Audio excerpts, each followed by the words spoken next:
welcome back to the Autry Benton Show. Today we got a Conway legend, Junior Hemingway, with us. And you know the Hemingway family are talented, every one of his siblings, but Junior is a legend. Junior, it's a pleasure to have you here today, buddy. Thank you for having me. Man, thanks for sitting down. No problem, Truly, no problem. I mean, legend, Conway, everybody knows the Hemingway family. Like, man, y'all are talented, buddy. Yeah.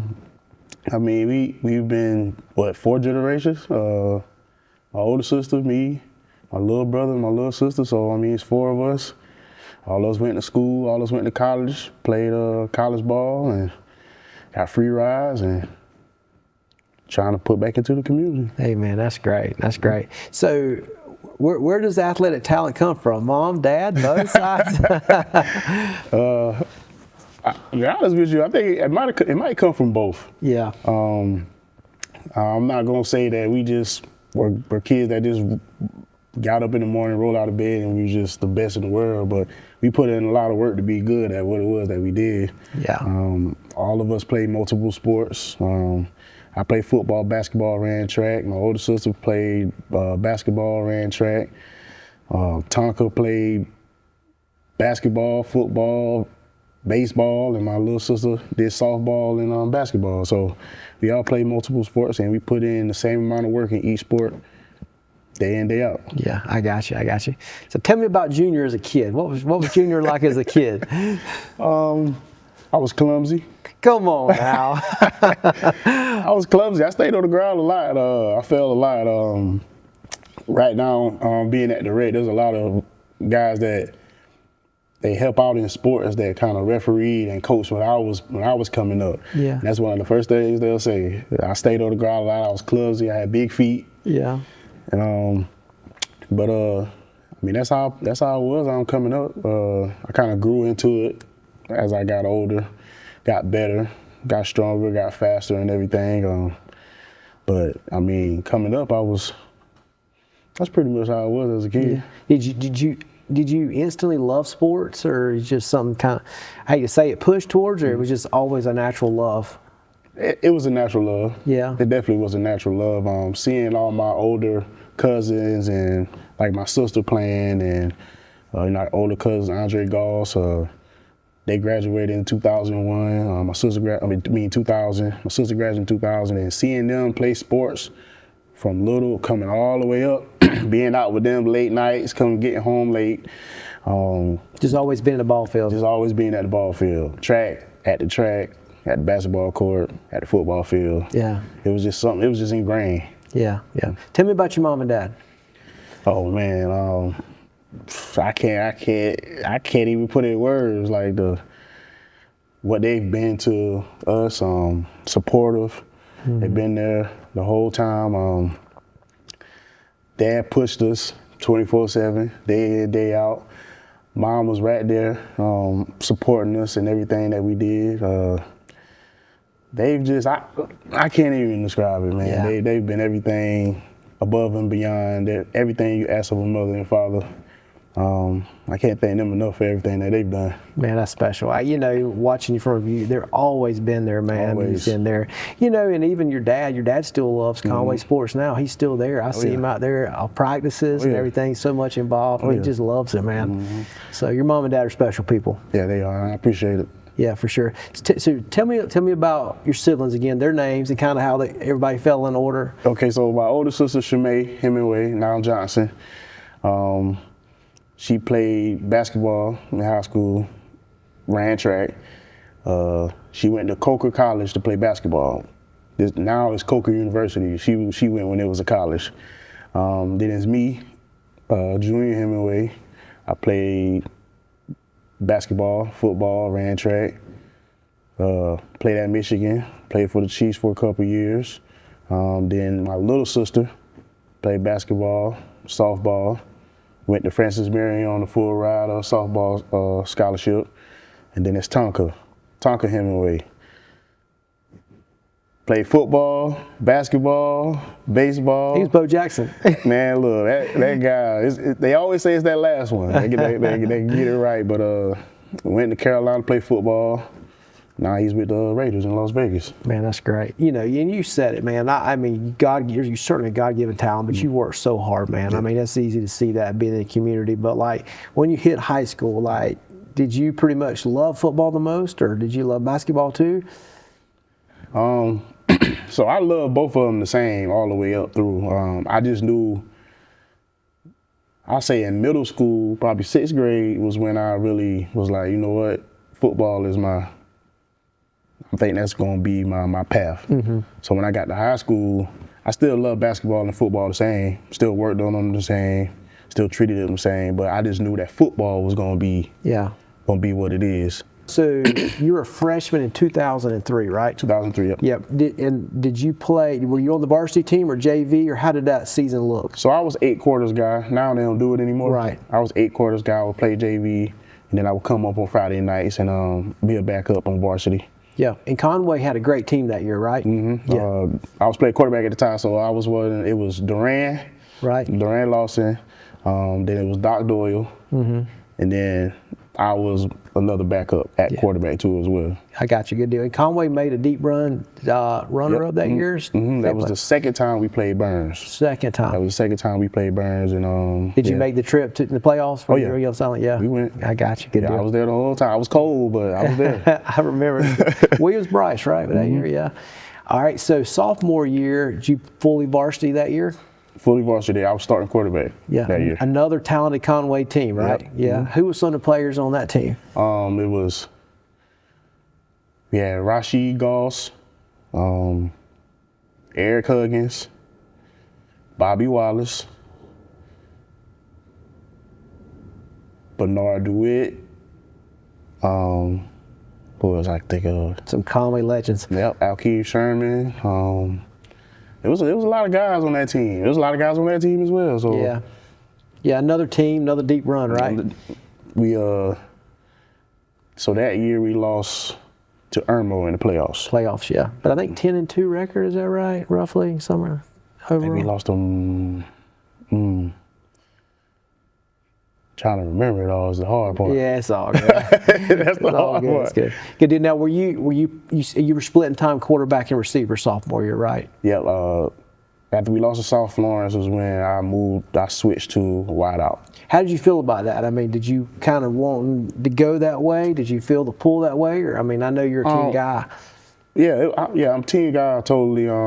It was a little unexpected. I didn't know it was going to happen. Yeah. But I mean, I took it for what it was and just kept it pushing. It was something. I always worked on different positions on the weekends and in my free time, so it wasn't a big deal for me to make the switch. I got you. But great success. Yep. Junior year, another good year. Yep. Fully receiver, right? Yep, fully receiver. Yeah. So tell me about your junior year. Oh man, that was my coming out party. Yeah.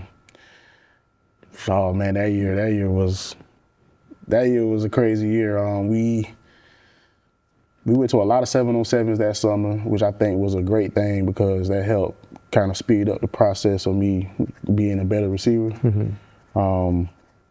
Then Coach Parsley, he became my receiver coach that same year. So Talk about Coach Parsley, man. He's a legend in Conway. Man, listen, I tell the kids all the time, I say, this guy has been at Conway High School in this city for 30 years. He's done seen so much talent. He's done coached so much talent.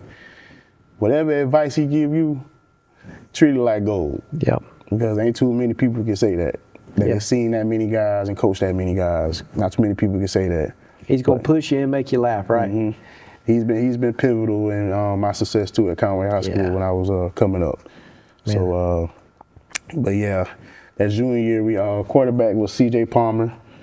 The success was just, it felt like it was unlimited. Like everything we did, it worked.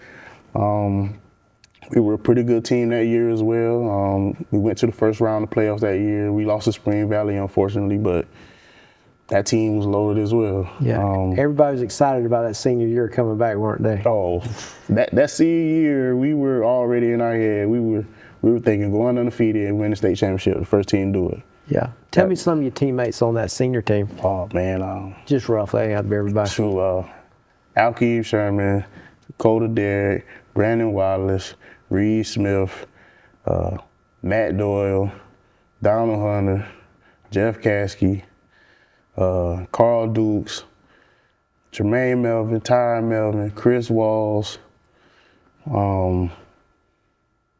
Jonathan Sharp, Charles Smalls was on that team. I felt like that year, man, we were loaded top to bottom. Yeah. Like, couldn't nobody beat us that year. Yeah, and so regular season was well on the way to undefeated. It's one little kick Yeah, up. we lost one game. Kind of had some unfortunate events on the way to the game, but Yeah. I think the bus broke down. We stopped to eat lunch. I think the bus broke down. We ended up getting to the game late, and we were kind of scrambling around getting stuff together, and it was kind of all over the place. You kind of get that feeling when things like that happen. You go into those games, you kind of be like, oh, it's getting close to that time towards the end of the game. And but we ended up dropping that one. But after that, we won everything else until the state championship. Deep run in the playoffs, right? Deep run in the playoffs. Yeah. So bring me to the state championship game. I mean, you had a tremendous game that game, didn't you? If I think checking the records, 10 receptions. Tell me about that game. What you remember about that game? Oh man, and I hate to bring it up, but we got so close. It's tough because Greenwood was good that year as well. I want to say they had one or two pro guys on that team as well. I want to say Josh Norman was on that team. It started off real slow. We got it going to it in the second half, going into halftime. I ended up putting some points on the board. Then the second half came out and it was kind of neck and neck. And then they messed around and punted to me. And I returned it down. I think it was to the 25 or 20-yard line around there. I thought we were going to go ahead and win the game, but ended up getting a holding penalty and got it called back. Oh. So we fought back. We got in pretty good range, to kind of in striking distance, but we just couldn't make it happen. Yeah, it was close score if I remember right. Yeah, it was close score. Yeah, like 7-14, something like that. 7 to. Yeah, I think it was only like 3 scores that game. Yeah, pretty tight. But Junior, you just talked about your high school career. I would argue that was probably the best stint in Conway High School football so far. We're going to win a state championship, Right. But so far, would you say, that was just a great era? Yeah, that definitely was a great era. I'll probably say 3, 2, 1. So from 2001 to 2006, we get your state championship 4 out of 6 years. Yeah, that's pretty strong. So, man, I always tell people, I said we should have been title town. Yeah. We should have been title town in Autry County, but we still had played a lot of good football, had a lot of great teams. A lot of kids go play Division I ball, go play ball in general. Yeah. But Conway's always been right there knocking at the door. That's good.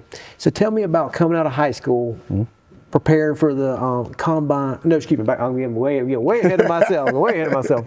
Back up. Making a decision where to go to college. Tell me about that process in your mind. How all that went, man, and that season, and how you ended up on Michigan. Yeah. I've always wanted to ask you that question. So, when I made the switch to receiver, going into my junior year that summer, I went to Michigan on a 5-day camp. So on the 3rd day, they offered me As a junior. Junior, okay. Well, rising junior. So sophomore going to junior season. Yep. Wow. So I came back. I told everybody what happened and everything. And I told Coach Jordan, I think Coach Jordan wanted to believe me at first. Yeah. but hit it up. They ended up calling them and letting them know. They told them and everything. So, and then from that point on was when it kind of just, everything just started coming in. When that season hit, more offers was on the table. And what is that like, man, to be an athlete? To have an offer from a major university, but man, to be recruited, is it pressure? Does it feel good? What is that like? I don't think it's pressure. I don't think it's pressure. I just always just worked on just getting better, being a better receiver. So I kind of just worried about that part and let everything else handle itself. Okay. Because once you start to worry about all that, it kind of interfere with your work and with everything you got going on. Because I still got school and all those things going on as well. So I couldn't worry about too much of that. I just had to worry about making plays, making sure I'm there for my teammates, doing what I need to do on the team, make sure I'm doing what I need to do in the books. Yeah. So Michigan offered you early. Was there any other teams that, like, man, they was into running? Yeah. Miami. Okay. Miami and Florida. Okay. That was your three. That was my three. Okay. Yeah, that was my three. When did you make your decision? I'm trying to remember. I made it the summer going into my senior year. Okay. The day of the first JV football game. I got you. What did most people think? You know, South Carolina, Michigan. Like, how did people receive that? I mean, today. It was. I mean, a lot of people. It's a long way from home, Junior. Yeah. Everybody wanted me to go to Carolina, Clemson. Yeah. Like everybody. Yeah. But like one of the things my dad told me, he said that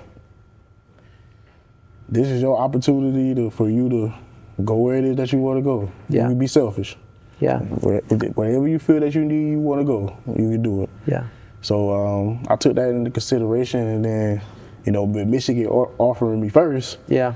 That kind of stuck with me through the whole process. Yeah, that's special, man. Yeah, and I tell people, like, if Carolina and Clemson would have offered a little bit earlier, it probably would have been a different story. But it came around a little later. I already had probably 13 offers.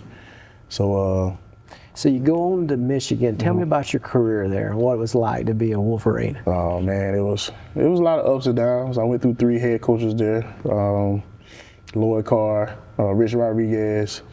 And then my senior year was Brady Hoke.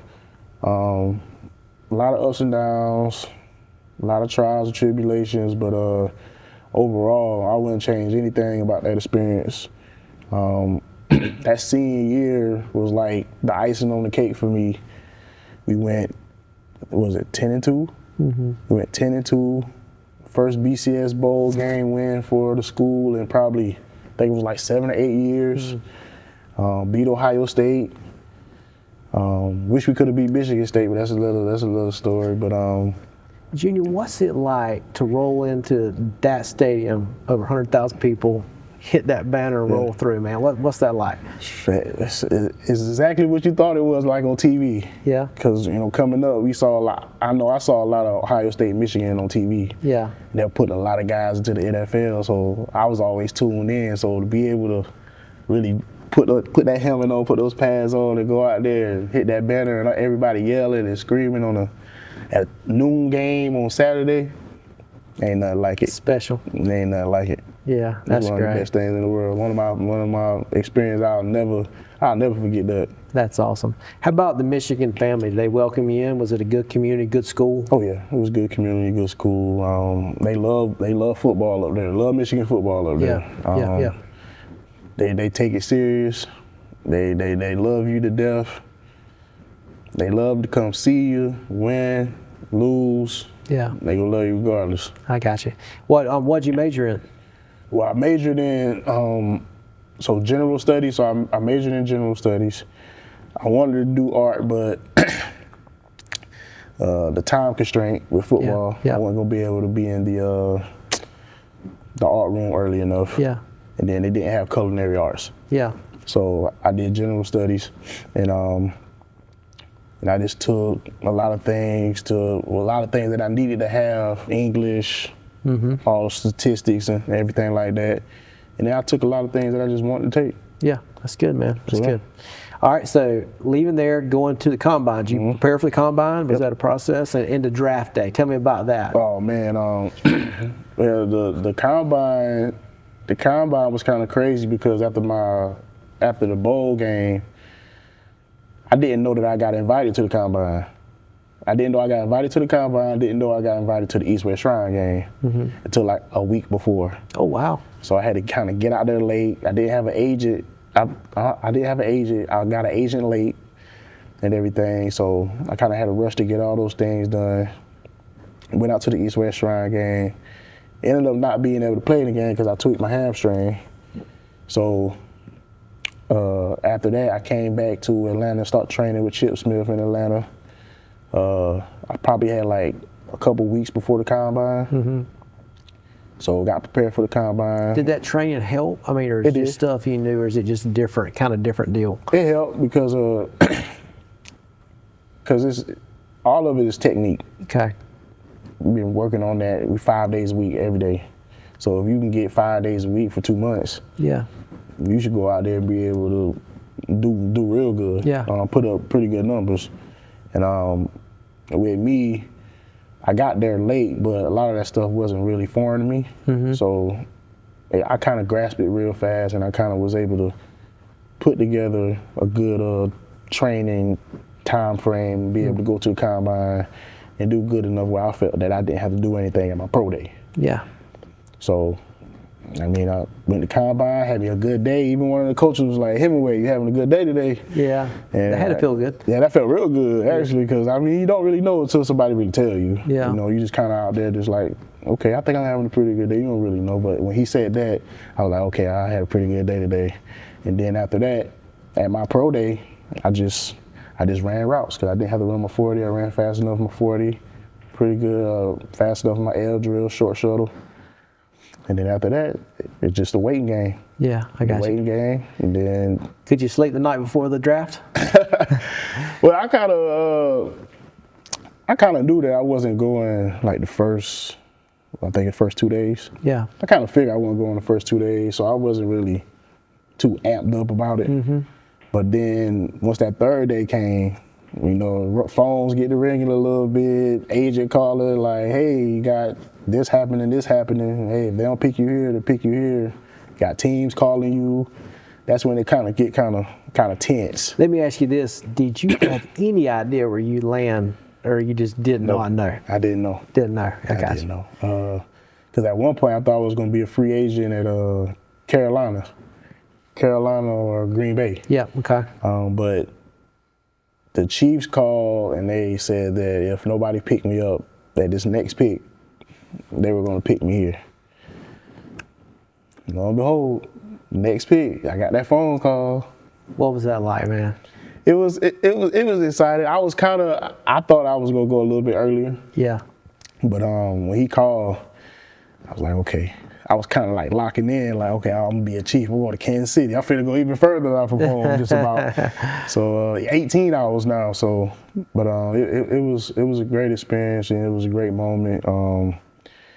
Went traded for the world, you know, and then seeing Tonka do the same thing, man, it's one of the greatest feelings that you could ever have, especially when it's something that you've been working towards all your life. So yeah, I got you.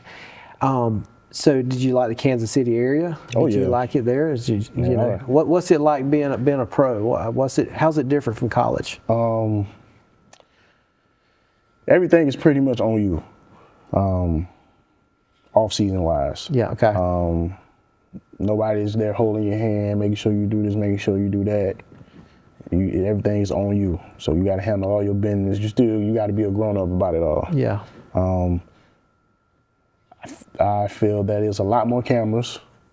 There's a lot more cameras, and the college fishbowl is way bigger than that one. So it's a little bit smaller, but it's way more. It's way less room for error. Yeah. And but when everybody asks, is everything what you think it will be? For us NFL, playing on TV, all the ESPN cameras, and I kind of was used to it from playing at Michigan, but and then I was able to go and play at probably one of the loudest stadiums in NFL football, about 86,000 fans, and that was a great experience too as well. But I got to ask you this: which was colder, Kansas City or Michigan? Oh man, they're both pretty cold at times. Kansas City get cold, man. It's cold, man. I went to one game there. It's cold. It get cold in Kansas City. Yeah. I probably say you're playing football a little bit longer when you're in the NFL, so the cold kind of stretches a little longer. Yeah. We went to the playoffs my second year in the NFL, and luckily we were playing the Colts inside the dome. Okay. If we were playing outside, Yeah. I don't know if I would have made it. I got you. So Junior, tell me what you're into now. We're quickly running out of time. So right now I work for the city of Conway, Conway Parks and Recreation. I'm assistant programs coordinator. I help put together events in Conway. Some of the events in Conway, a holiday market, pancakes with Santa. We have our father-daughter dance every February. That's a big deal in Conway. Yeah, about 600 people. 600 people come to that event every year. We have our Easter egg hunt. We had the biggest Easter egg hunt this past year. We put out 100,000 eggs for that. Then we got our summer camp that we starting up next week. That's 10 weeks. We doubled the amount of kids that we have. We got 100 kids this year. That's great. And we have our our superstar event, our singing competition every September. And then we have our Smoke on the Walk Mall. We have our 5th annual this year. And then we'll have our Monster Mash at the end of the month. So that's pretty much what we do. Busy. Yeah. And on top of that, you're back coaching too, right? Yep. Yeah. Tell me back coaching football this year, and I've been coaching track at the high school for Conway High School for 7 years. Receivers, is that right? Receivers. Yep. Yeah, good deal. So we got a lot of Conway Tiger fans out there. Yep. Tell us what can we expect out of Conway Tigers this year. No promises, just kind of what you can see some tough, hard-nosed football getting played out there. Good. Got some kids that's ready to go out there and really play some football. Yeah. It's been, being back has been exciting. You know, a lot of kids don't really have too much football experience, but honestly, those are kids I like working with the most because you can kind of teach them and mold them into what it is that they need to be. Just being there and being that teacher, being able to put the things that they need to be successful on the field is always going to be a great thing. And this year right here, the kids they're ready to get out there. That's great. So it's been exciting to see. That's great. You know, as we finish up, Junior, what advice would you tell any young person out there if they're trying to pursue something, whether it's athletics or whatever it is? What would you tell them the key to that is? You have to put in more work than what it is given to you. So that means, I know when you go to school, you have what your coaches give you, you have what your teachers give you, but you have to do extra work outside of that. Because the work that you do, just what's given to you ain't enough. Right. So you gotta find some free time to go out there and perfect your craft. Perfect your craft. Gotta find some time to do that. Because no matter your occupation, no matter the lane that you decide to take, there's always going to be extra work for you to have to put in if you want to be great at it. Yeah. Now, if you just want to be normal, regular, okay, you just do less work. But if you want to be great and exceptional, you got to put in extra. That's great, man. Thank you for sharing that. Junior, it's been a true pleasure. Thank you for what you've meant to Conway. Thank you for the example you set, and thank you for what you give back. Well, thank you. I appreciate it. Good. Friends, as we finish up today, Junior's giving us good advice. Put in the work and chase your dreams today. Please join us next time.